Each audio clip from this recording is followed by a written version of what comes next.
buenas tardes. Bienvenidos a mi canal Psicología Junguiana. Soy José Delgado, psicólogo de orientación junguiana, y en este vídeo vamos a continuar hablando de la psicoterapia de orientación junguiana y un poco de los básicos, y especialmente me voy a centrar en lo que nosotros llamamos en encuentros con la sombra o la primera etapa del proceso psicoterapéutico. Decía en mi anterior vídeo, que cualquier intervención terapéutica de cierta profundidad conduce al paciente a la confrontación con la parte oscura de su personalidad, es decir, con aquella parte de la personalidad desconocida y desagradable para la consciencia racional del paciente. Esta es una etapa del proceso terapéutico de especial importancia y el conflicto que experimenta el paciente es tan inevitable como penoso.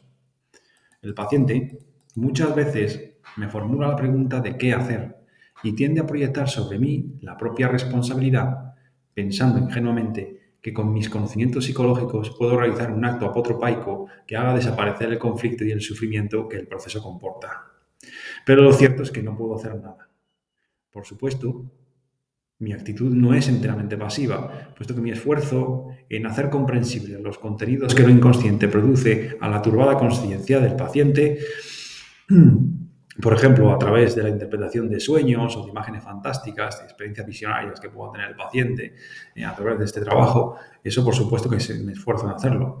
Pero el paciente, por su parte, tiene que hacer lo que está en su mano para aterrizar lo que penosamente va comprendiendo, al principio solo intelectualmente, así como para evitar que el impulso negativo que emerge desde lo inconsciente se apodere de su conciencia. Esta primera etapa del proceso terapéutico, el denominado encuentro con la sombra, se corresponde con la etapa del opus alquímico denominada nigredo. De ella dicen los alquimistas que experimentan graves dificultades y tristezas comparables a las expresadas por Juan de la Cruz en su Noche Oscura del Alma y que se corresponden con las graves aflicciones del alma que se experimentan durante este periodo crítico.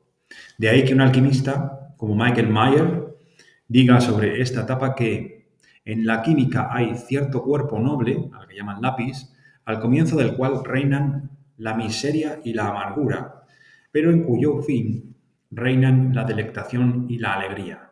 Supuse, pues, que esto también habría de ocurrirme a mí, es decir, que al principio encontraría dificultades, tristeza y disgustos, pero que al fin me sería dado ver las cosas más alegres y más ligeras, conduciéndole a meditar en los bienes celestes, arrojando de él todos esos cuidados sin importancia como comer y vestirse, y es como si hubiera vuelto a nacer. Esto es importante, este fragmento, porque nos habla de una transformación importantísima que se produce después del encuentro con la sombra, después del descenso a los infiernos y del encuentro con la profundidad, ¿no? con lo que realmente somos, con la esencia que habita en nuestra profundidad y con lo que llamamos también los arcanos o los arquetipos del inconsciente colectivo. En el siguiente fragmento, un maestro alquimista llamado Morieno introduce en el arte, en este caso llamaríamos en la psicoterapia, a un discípulo del siguiente modo. A decir verdad, esta cosa que buscaste durante tanto tiempo no puede obtenerse por violencia o pasión.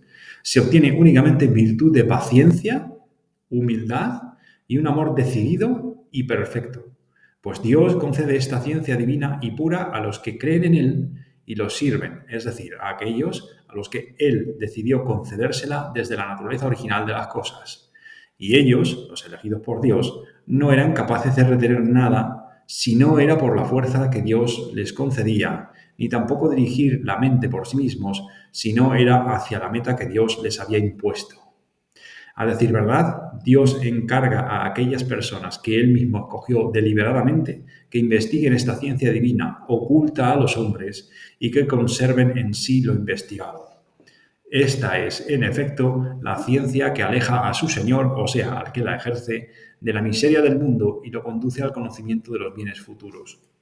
Cuando el rey preguntó a Morieno por qué prefería vivir en montes y desiertos antes que en monasterios, éste le respondió: no dudo de que en los conventos y comunidades he de encontrar mayor paz, y en los desiertos y en las montañas fatigoso trabajo. Pero nadie cosecha lo que no siembra. El acceso a la paz es extremadamente estrecho y nadie puede entrar en ella si no es por el sufrimiento del alma. Los alquimistas coinciden en general en que la realización de su obra solo es posible con la ayuda de Dios. Por eso se refieren a ello Deo concedente. Es decir, si Dios quiere, que es Él mismo, Dios, quien los introduce en semejante proceso para el que han de padecer terribles tormentos, sufrimientos del alma. Desde un punto de vista psicológico, se produce primero una desorientación de la consciencia, una oscuridad por falta de comprensión. Posteriormente tiene lugar una reorientación que en parte consiste en la visión y la escucha de la ley interna, de la naturaleza interior o de la propia profundidad. Tal cambio de actitud es simbolizado mediante una muerte y un renacimiento en la alquimia y, por supuesto, en otras tradiciones espirituales.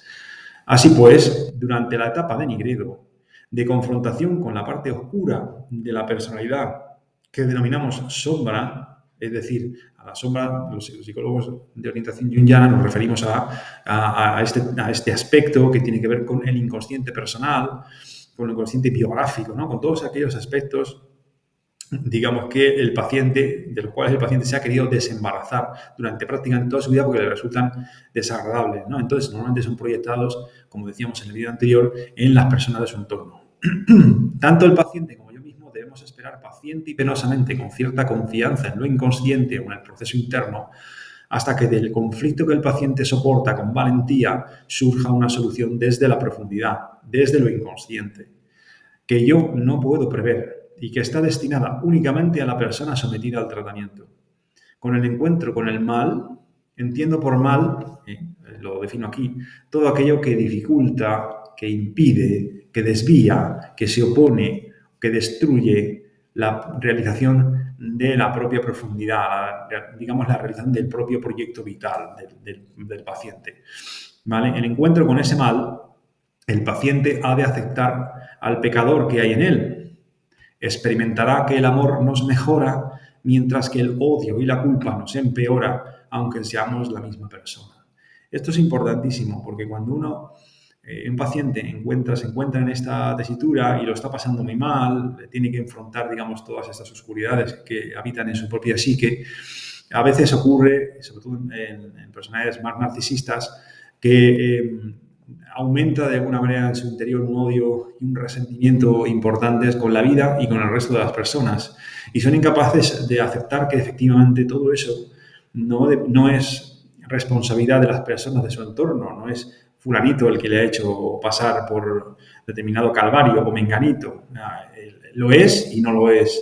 Es decir, en realidad hay una parte de su propia psique de la cual él se puede responsabilizar y que le ha hecho precisamente encontrarse con determinado tipo de persona y que experimente y viva determinado tipo de situaciones, circunstancias o experiencias que a veces son positivas y otras veces son negativas.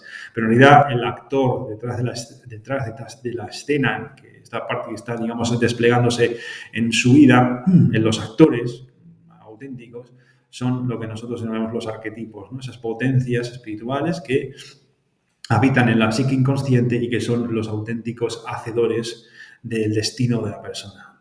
Entonces, bueno, esto es un poco lo que quería contarles en este vídeo acerca de esa primera parte, ¿no?, en la que se inicia, digamos, la psicoterapia y que es lo que se inicia lo que nosotros llamamos el proceso de individuación, que como comentaba en el vídeo anterior, no en todos los pacientes ocurre y en este caso me estoy centrando en aquellos en los que efectivamente este proceso tiene lugar. Así que espero que con esta explicación les quede más o menos claro a las personas que quieran saber un poco de qué se trata esto, en el encuentro con la sombra, y nos vemos en próximos vídeos. Muchas gracias por su atención.